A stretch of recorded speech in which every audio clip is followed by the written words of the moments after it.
di sini ukurannya sangat amat besar dan sudah terlihat sangat tua ya. Jadi pohon ini dipercaya sebagai pohon keramat dan tidak ada seorang pun yang berani untuk menebangnya. Kalau dilihat dari sekitarnya sih emang hawa-hawanya cukup berbeda ya.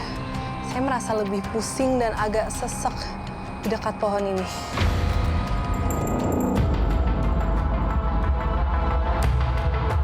Konon, penunggu yang diyakini menghuni pohon keramat digambarkan tinggi menjulang dengan tubuh hitam pekat seperti bayangan yang lebih gelap dari malam di sekitarnya. Yang membuat merinding, beberapa orang mengatakan sosok itu tidak selalu diam.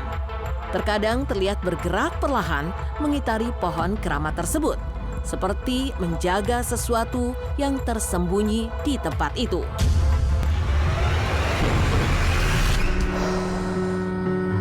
Dari tadi itu saya juga merasa ada yang kayak memanggil-manggil. Tapi nggak tahu juga dari arah mana atau itu suara siapa dan mengapa saya dipanggil. Tapi ya cukup membuat saya tegang sih sebenarnya. Penunggu yang diyakini berada di sekitar pohon keramat ini, konon tidak selalu menampakkan diri secara langsung.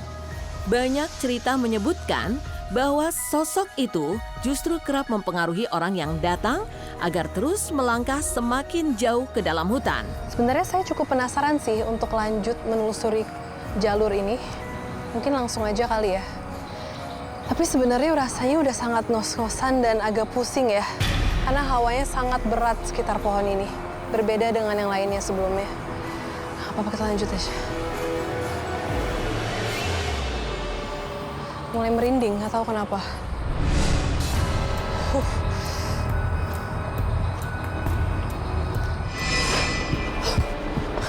Tadi rasanya tadi saya ngeliat sesuatu dan kayak waktunya penelusuran ini diselesaikan dan saya harus kembali ke tim segera. Hutan mangrove ini mungkin terlihat seperti kawasan alam biasa bagi sebagian orang. Namun di balik rimbunnya pepohonan, jalur sunyi dan aliran air yang tenang, tersimpan begitu banyak cerita misteri yang terus beredar dari waktu ke waktu. Mulai dari kisah para penunggu yang konon meminta tumbal, hingga tempat-tempat yang dipercaya memiliki kaitan dengan dunia yang tak terlihat. Entah semua itu hanya cerita yang berkembang di tengah masyarakat, atau memang ada sesuatu yang hidup berdampingan di dalamnya.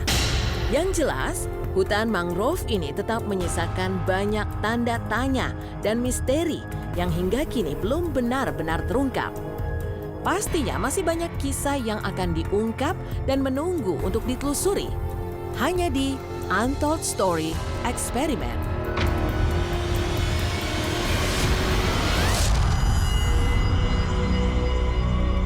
Legenda Subali dan Sugriwa di Gua Kiskendo, Yogyakarta.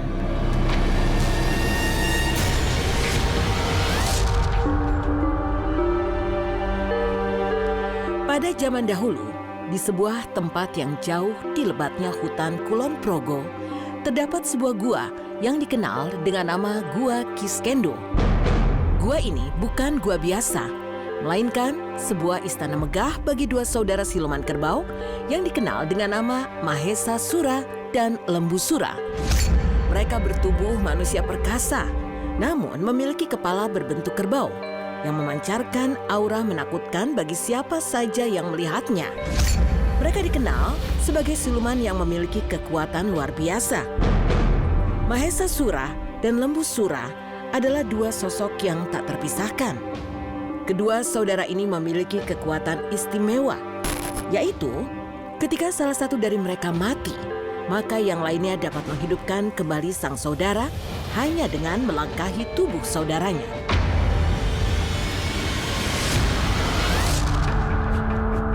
Hingga pada suatu malam, Mahesa Sura bermimpi tentang sebuah pernikahan yang kelak mengubah jalan takdir kedua siluman itu.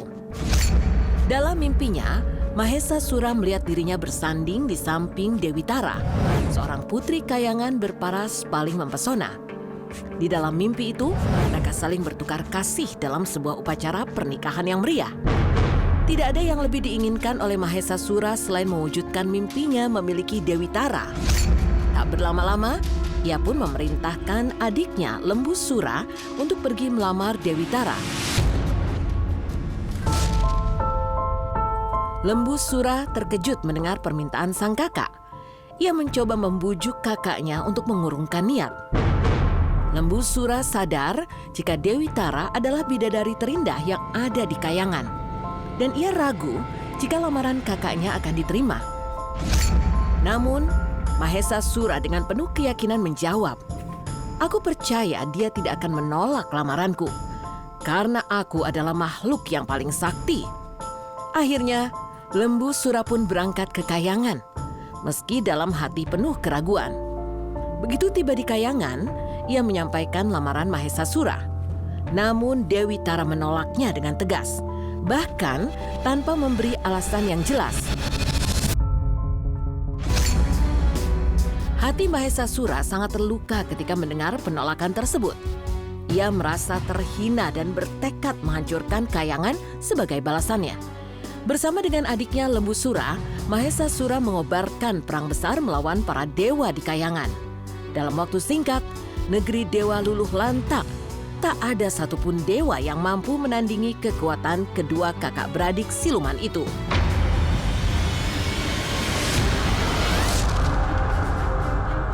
Setelah menaklukkan Kayangan, mereka membawa Dewi Tara ke Gua Kiskendou dan menahannya di sana. Di Kayangan, para dewa tidak tinggal diam. Mereka segera mengadakan pertemuan dan mencari cara untuk membebaskan Dewi Tara dari cengkraman Mahesa Sura dan Lembu Sura.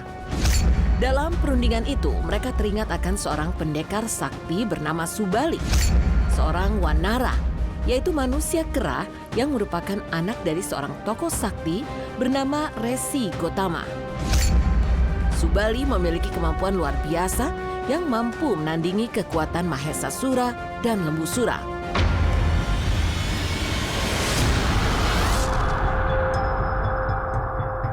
Para dewa akhirnya meminta bantuan Resi Gotama untuk membujuk Subali agar bersedia menghadapi dua siluman yang telah mengacau di Kayangan.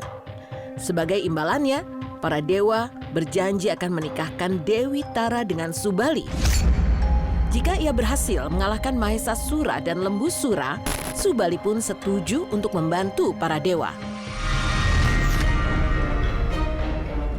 Subali berangkat ke Gua Kiskendou bersama adiknya Sugriwa, yang juga seorang wanara sakti. Sesampainya di Gua Kiskendou, Subali langsung memasuki gua sendirian, meminta Sugriwa untuk tetap menjaga di pintu gua. Dan tak membutuhkan waktu lama, Subali berhasil mengeluarkan Dewi Tara dari dalam gua. Subali kemudian berkata kepada Sugriwa, "Jagalah Dewi Tara di luar. Jika kamu melihat air bercampur darah putih keluar dari gua, berarti aku telah gugur. Namun, jika darah merah yang keluar, itu berarti Mahesa Sura dan Lembu Sura telah aku binasakan." Setelah mengatakan pesan itu, Subali kembali memasuki Gua Kiskendou. Di dalam gua, pertarungan sengit antara Subali dan kedua siluman kerbau itu pun dimulai. Mahesa Sura dan Lembu Sura berkali-kali berhasil ditumbangkan oleh Subali. Namun kakak beradik siluman ini terus kembali bangkit berkat ajian sakti milik mereka. Subali berjuang sekuat tenaga menghadapi Mahesa Sura dan Lembu Sura yang selalu bangkit setelah dipukul jatuh. Hingga akhirnya ia menyadari bahwa hanya ada satu cara untuk mengalahkan keduanya. Dengan sisa-sisa kekuatan, Subali mengumpulkan energi terakhir dan membenturkan kepala Mahesa Sura dan Lembu Sura. Kedua siluman itu tewas dalam waktu yang bersamaan. Hal ini mematahkan syarat ajian mereka untuk bisa kembali bangkit. Mahesa Sura dan Lembu Sura benar-benar binasa. Namun, Subali juga terluka parah, kehilangan banyak darah dan tenaga. Subali pun jatuh pingsan tak sadarkan diri. Sedangkan di luar gua, Sugriwa dengan cemas menunggu kabar kakaknya. Suatu ketika, berkat kepekaan dan keahliannya memahami bahasa si buaya putih itu, sang kakek merasakan pesan terakhir dari buaya putih itu. Makhluk itu ingin kembali berenang. kembali menyatu dengan arus dan takdirnya di Sungai Citumang.